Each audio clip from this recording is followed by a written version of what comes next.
নমস্কার।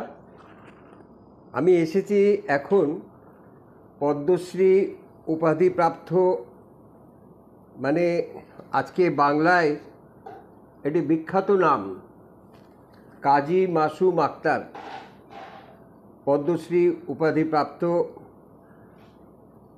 বাংলায় আমি তো বলতে চাই সমাজ সংস্কারক, একজন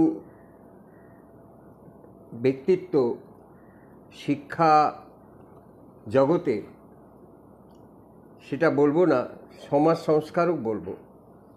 যে মানুষটা, তিনি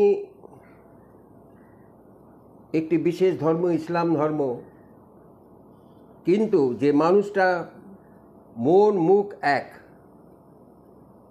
যেটা ঠাকুর ভাবা পাগলা বলতেন,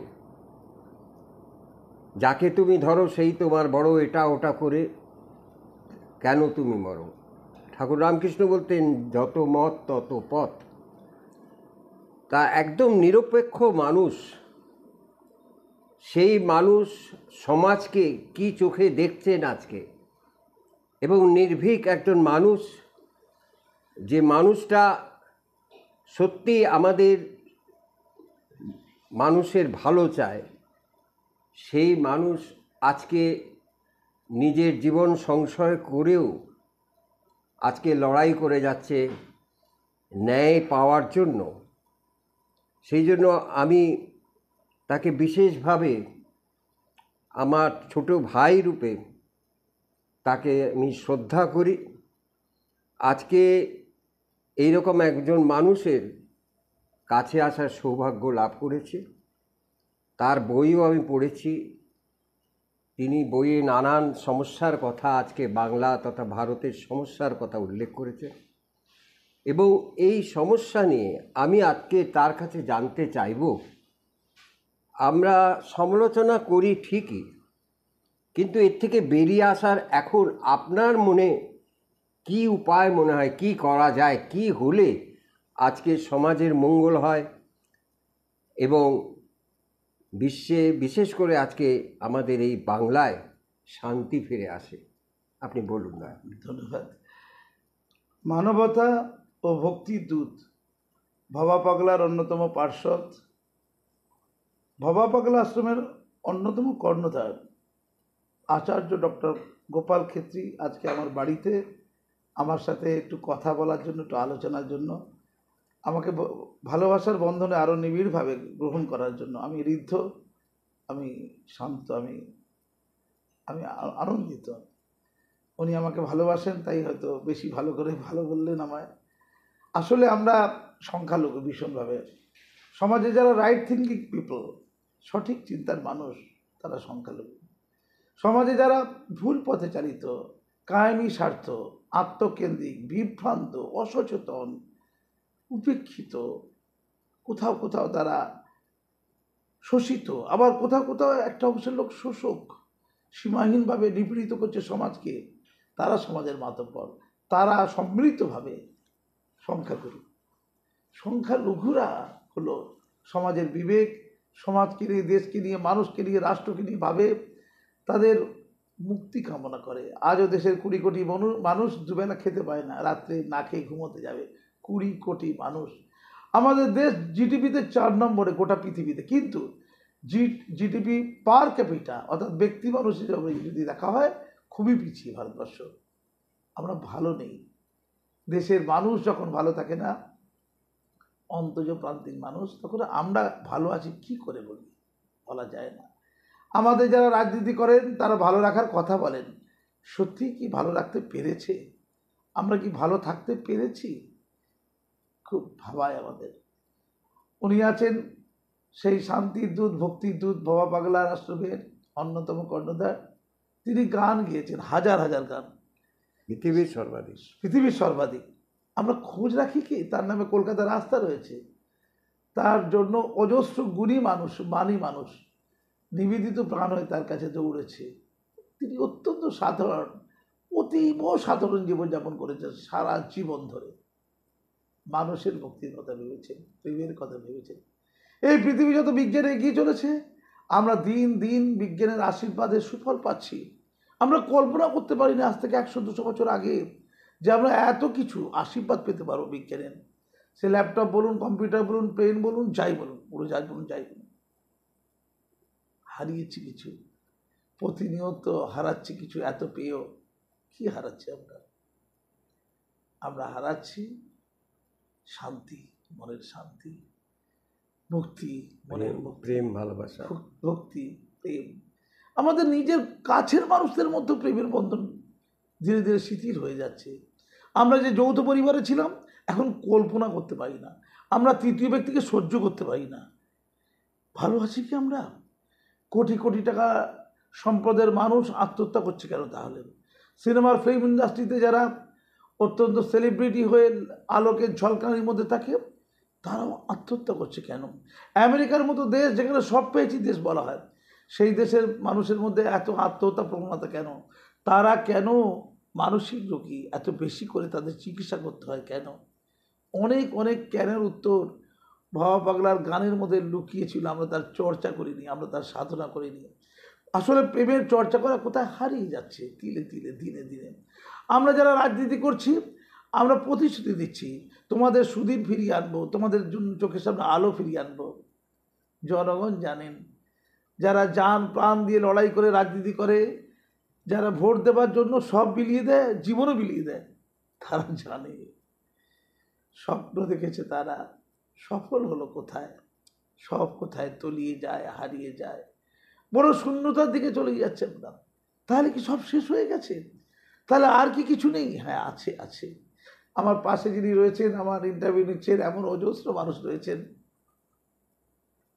এখনো সেই মানবতার প্রদীপটা জ্বালিয়ে রেখেছেন, যেখানে বর্ণ, শ্রেণী, ভেদাভেদ, মানুষের মধ্যে কৃত্রিম বেড়াজাল, যা তার সীমারেখা কাঁটা, তারপরেও এখনো মুক্ত আকাশ বেঁচে আছে, সবটা হারিয়ে যায়নি। এমন মানুষদের অন্বেষণ করা এখন সবচেয়ে বড় কাজ।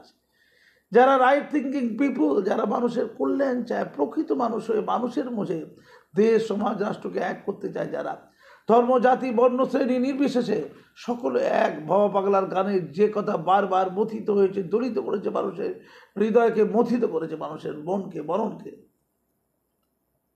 সে মানুষটা তো এখনো সংখ্যালঘু, কিন্তু তারা আছে, তারা সংখ্যালঘু, তাদের ঐক্য চাই। তারা যে কোনো নামেই থাকে না কেন, না ভবা পাগলার নামে শুধু বলছি না, তার শিষ্য হয়ে থাকার কথাও বলছি না, পৃথিবী ভর্তি মানুষ আছে, তারা কিন্তু কাজ করে চলেছে, নীরবে নিভৃতে পথে প্রান্তরে কাজ করে চলেছে। আসুন আমরা এক হই, আমাদের কান্না দূরীভূত হোক। এই এতে দেখছিলাম ব্যাঙ্গালোরে একটা স্টেডিয়ামে খেলা হচ্ছিল, আনন্দ করতে গিয়েছিল, ওরা জিতেছিল একটা দল, ফিরছে মানুষ পায়ে মারিয়ে দিল, মারা গেল, 11 জন স্ট্যাম্পেড হয়ে গেল। তারা জানতো জীবন এতটাই ভঙ্গুর, এতটাই ক্ষণস্থায়ী, তার কিসের এত লোভ, কিসের এত লালসা? রাজনৈতিক নেতারা পুলিশকে গালাগাল দিচ্ছে অস্থিরভাবে, কেউ কেউ রক্ষা করছে, কেউ কেউ প্রতিবাদ করছে। আপনারা মনের মধ্যে ভেবে দেখুন তো, আমাদের কোথাও কি অসুখ তৈরি হয়ে যায়নি? আমরা অন্যায় দেখতে পাচ্ছি, জানতে পাচ্ছি, বুঝতে পারছি, কিন্তু বাধ্যবাধকতা বলবো না, চোখ ঠারাচ্ছি। আমরা সত্যকে অস্বীকার করব, মিথ্যে জয়গান করব। আমরা যে ওদের, তাই বলা যাবে না। কি দুনিয়া পড়লো এটা? ওদের আমাদের কি? দুটো তো শব্দ, সত্য আর মিথ্যা, ন্যায় আর অন্যায়, পাপ আর পুণ্য। আমার বাড়ির লোক হোক, আমার নিজের সন্তান হোক, সে যদি পাপ করে, অপুণ্য করে, অন্যায় করে, আমি আগে তার প্রতিবাদ প্রতিরোধ করবো। এই তবে মানসিকতা, এটি শাসন, এটাই তো ধর্ম। না নয়, আপনি আচরি ধর্ম নয়। আমরা বলছি ওই দলের অমুক লোক দুর্নীতিগ্রস্ত, অথচ সেই লোকটি একদিন বিরোধী দলে ছিল, মানে যে দল দুর্নীতিগ্রস্ত বলছে সেই দলেই ছিল সে একদিন। কি আজব না? আবার একই দুর্নীতির দায় এক্স দলে রয়েছে, ওয়াই দলে তো রয়েছে। ওয়াই দলের লোক এক্স দলের লোককে গাল দিচ্ছে, আবার এক্স দলের লোক ওয়াই দলের লোককে গালাগাল দিচ্ছে, অথচ দুর্নীতিতে যুক্ত দুটো দলের লোকই। তার লক্ষ্য ছিল ওই মানুষদের প্রতিরোধ করা, প্রতিহত করা, তাদেরকে সঠিক পথে আনা, অথবা শাস্তির মুখে ফেলা। করা হয়েছে। যে যেখানে আছে তারা তার শত পাপকেও পাপ দেখতে পাবে না, আর উল্টো দিকে অন্য মানুষদের শ্রদ্ধা করতে পারবে না। মানে মিনিমাম যে সৌজন্য, ভদ্রতা, শিক্ষা, টিভি খোলা যায় না। টিভি খুললে দেখা যায় আমাদের মতো শিক্ষিত মানুষরা, সচেতন মানুষগুলো যারা দাবি করে, তারা একে অপরকে এত ছোট করছে, এত ঘৃণা করছে, যে তার চেয়ে খারাপ মানুষ পৃথিবীতে থাকতে নেই। মিনিমাম ন্যূনতম শ্রদ্ধা ভক্তি মানুষের মধ্যে যেটা থাকা উচিত। ছোট ছোট সন্তানরা কি দেখছে, ভাবছে, দেখছি বড়োরা এরম করে। বড়োরা, একজন 60 বছর বয়সে 65 বছরের মানুষ, সে তার পাশের সঙ্গী টিভিতে বসে আছে একসাথে, খোলা যায় না টক শো। আমি প্রায় রোজই কোনো না কোনো চ্যানেলে টক শোতে বসি, কষ্ট লাগে কি হারে হীন করা হয়, দিন করা হয় মানুষকে। হোক না অপিনিয়ন আলাদা, হোক না মতামত আলাদা, হোক না রাজনীতি আলাদা, হোক না ধর্ম আলাদা, শ্রেণী আলাদা, গোত্র আলাদা, হোক না। আমি একটু মাঝখানে বলি, বলুন। আমার মনে হয়েছে ভব পাগলা শুধু একটা গানের মধ্যে দিয়ে উত্তরটা খুঁজে পাওয়া যায়। ওরে মানুষ দেখবি যদি ভগবান, ছেড়ে দে তোর হিংসা বৃত্তি, ওই তো বিঘ্ন অতি প্রধান। ছেড়ে দে তোর ভিন্ন ভেদ, দেখ না শাস্ত্র দেখ না বেদ, বাইবেল কোরআন নয় রে প্রভেদ, শুনলে হিন্দু শোন মুসলমান, ওরে মানুষ দেখবি যদি ভগবান। ভিন্ন নয় রে আল্লাহ হরি, শোন রে ফকির ব্রহ্মচারী, দেখতে তারে হয় না দেরি, খুলে দে তোর হৃদয় প্রাণ, ওরে মানুষ দেখবি যদি ভগবান। কিবা মসজিদ কিবা মন্দির, শাস্তি ওটা যেমন মন্দির, বাইরে আয়রে দেখ রে সন্ধির, উড়ছে নিশান ওই বিশ্ব খান, ওরে মানুষ দেখবি যদি ভগবান। ভবা পাগলা কইবে কত, দেখ না ভেবে শত শত, সবার পদে হয় সে নত, আসা যাওয়া একই সমান, ওরে মানুষ দেখবি যদি ভগবান। অর্থাৎ একটাই ধর্ম, মানব ধর্ম। যদি ভগবানকে দেখতেই হয়, ওই যে ঠাকুর রামকৃষ্ণ বলতেন না, যত মত তত পথ, এইটে মনে প্রাণে নিতে হবে। আর ঠাকুর ভবা পাগলা বলতেন, যাকে তুমি ধরো সেই তোমার বড়, এটা ওটা করে কেন তুমি বড়। অর্থাৎ এই হিংসা, ঘৃণা, বিভেদ, এই যারা করে, এদের থেকে দূরে থাকতে হবে। আর এদেরকে সংযত করতে হবে, বোঝাতে হবে তুমি এটা ঠিক করছো না। এইখানে আমি নিজের স্বার্থ দেখে তার গাইব কিংবা চুপ করে থাকবো, এটা ঠিক নয়।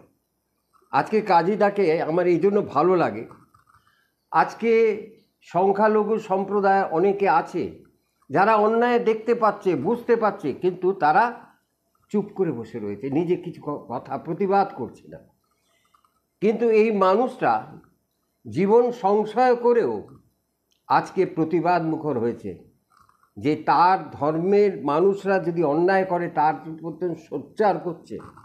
আমি এমনও শুনেছি যে ভারতবর্ষের সেই জনগণমন জাতীয় সঙ্গীত গাইতে গিয়ে তাকে লাঞ্ছন স্বীকার করতে হয়েছে, লাঞ্ছিত হতে হয়েছে, মৃত্যুমুখে পড়তে হয়েছিল, হসপিটালাইজ হয়ে গিয়েছে। তা এই মানুষ, আজকে এই মানুষ শ্রদ্ধার মানুষ, এই ধরনের মানুষ যদি এই সংখ্যালঘু সম্প্রদায়ের মধ্যে এরা যদি একটু মুখ খোলে, তাহলে কিন্তু সত্যি কথা বলতে গেলে যারা দুষ্কৃতী, যারা এই স্বার্থের জন্য এই সমস্ত করছে, তারা কিন্তু সংখ্যায় কম পড়ে যাবে।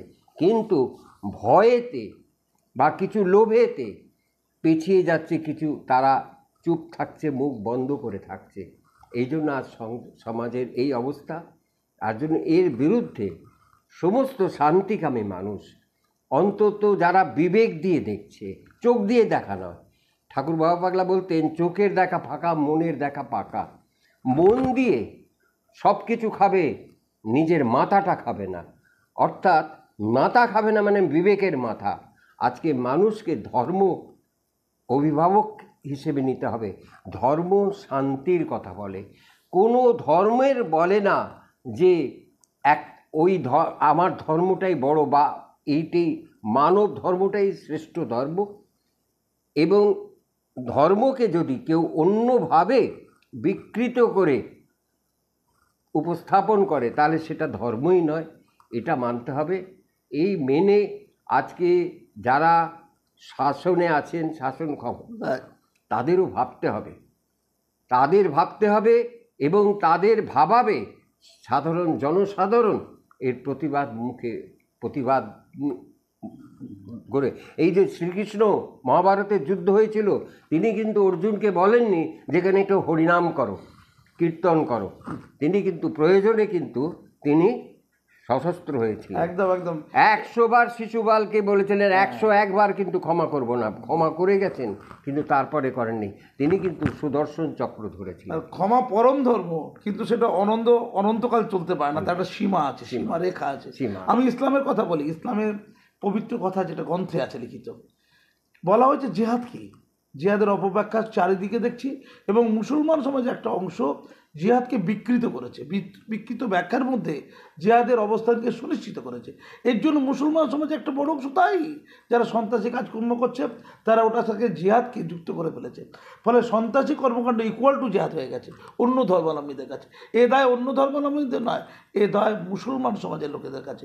অথচ ইসলাম কি বলছে, বলছে তুমি যদি অন্যায় দেখো, সেই অন্যায়ের বিরুদ্ধে রুখে দাঁড়াও, অস্ত্র দিয়ে রুখে দাঁড়াও অন্যায়ের বিরুদ্ধে, যেটা শ্রীকৃষ্ণ বলেছে যে ক্ষমা করো, প্রথমে ক্ষমা, কিন্তু যদি না হয় অস্ত্র দিয়ে রুখে দাঁড়ান। যদি অস্ত্র নিয়ে রুখে দাঁড়াবার ক্ষমতা না থাকে, এই অস্ত্র নিয়ে রুখে দাঁড়ানোর নাম কিন্তু জেহাদ, খুব ঠান্ডা মাথায় বলছে। অর্থাৎ অন্যায়ের প্রতিরোধের নিজের অস্ত্র হাতে নাও, নাম জেহাদ। যদি তোমার সেই অস্ত্র ধরার ক্ষমতা না থাকে, ধরো তুমি দুর্বল, তার সাথে পারবে না, তাহলে তুমি তার প্রতিবাদ করো, অন্যায়টার প্রতিবাদ করো। যদি প্রতিবাদ করার ক্ষমতা না থাকে, তাহলে কি করবে, ঘৃণা করো হৃদয় থেকে। আমরা তিনটে করতেই ভুলে গেছি। যারা অন্যায় পাপ দেখে মানে রুখে দাঁড়ায় না অস্ত্র দিয়ে, বা কোনোভাবে রুখে দাঁড়ানো, অস্ত্রটা আক্ষরিক অর্থে সশরীরে রুখে দাঁড়ানো যায়, আটকে দেওয়া যায়, সেই কাজে আমরা কোথায় পেলাম সমাজকে? প্রতিবাদ করতে কোথায় পেলাম? আমি যখন রক্তাক্ত মৃত্যুকে পড়েছিল, মুসলমান সমাজ থেকে কটা মিছিল বেরিয়েছিল, কটা সোচ্চার প্রতিবাদ হয়েছিল, হয়নি? তখনই তো ঠিক হয়ে গিয়েছিল এরা দেখে যাবার জাতি, এরা দেশদ্রোহী এসে এবার তকমা পাওয়ার জাতি, তাই দেশদ্রোহী তকমা পাচ্ছে তো। অথবা নীরবে ঘৃণা। যারা এ কাজ করেনি তারা ইসলাম বিরোধিতা করেছে। এই কাজ না করাটাকে জিহাদ বিরোধী কাজ বলা হয়। করাটার নাম জিহাদ যদি হয়ে থাকে, তাহলে জিহাদ তো পবিত্র।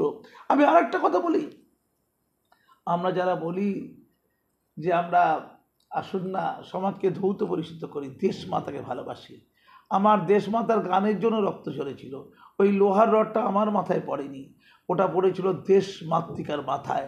যারা ভারত মাতা কি জয় বলে, তারা কিন্তু পাশে এসে লড়াই আমার পাশে থাকিনি। আমি এখন অপরাধের বিরুদ্ধে কোর্টে লড়াই করছি নিজের পকেটের পয়সায়, নিজে অ্যাডভোকেট দিয়ে। 8-10টা বছর চলে গেল, ভারত মাতা কি জয় বললেই ভারত মাতা সন্তুষ্ট হয় না। ভারত মাতাকে সন্তুষ্ট করতে গেলে আদর্শ ভারতীয় হতে হবে, আদর্শ নাগরিক হতে হবে। আদর্শ নাগরিক কেমন? আমি শিক্ষক, দায়িত্ব সহকারে পঠন পাঠন করাবো, ফাঁকিবাজি করবো না। আপনি ডাক্তার, রোগীদেরকে দায়িত্ব সহকারে মানবিকভাবে দেখবেন। আপনি উকিল, ন্যায়পরণভাবে মানুষের পাশে থাকবেন। আপনি ইঞ্জিনিয়ার, আপনি ওই জাল ওই সিমেন্ট দিয়ে বিল্ডিং বানাবেন না, সঠিক রড দিয়ে বিল্ডিং বানাবেন। আপনি কৃষক, সঠিকভাবে মাঠে কাজ করবেন। শ্রমিক, সঠিকভাবে কলকারখানায় কাজ করবেন।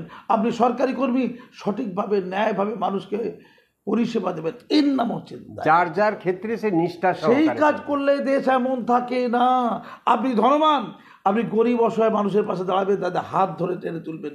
বলো না কিসের ক্ষতি, জীবনের অথই নদী পার হয় তোমাকে ধরে, দুর্বল মানুষ যদি। সেই গান মনে পড়ে বড্ড। একটু সামারাইজ করতে চাই, এই এক কথায় উত্তর দেব। দেখুন, ভাবা পাগলা এও বলেছেন, ক্ষমার ক্ষমতায় জয়ী হও সংসার আতঙ্ক রণে। ক্ষমার ক্ষমতায় জয়ী হওয়া একটা আতঙ্ক রণ, এই যে একটা আতঙ্কের রণভূমি সংসার, এতে জয়ী হতে হবে, এটাও বলেছেন।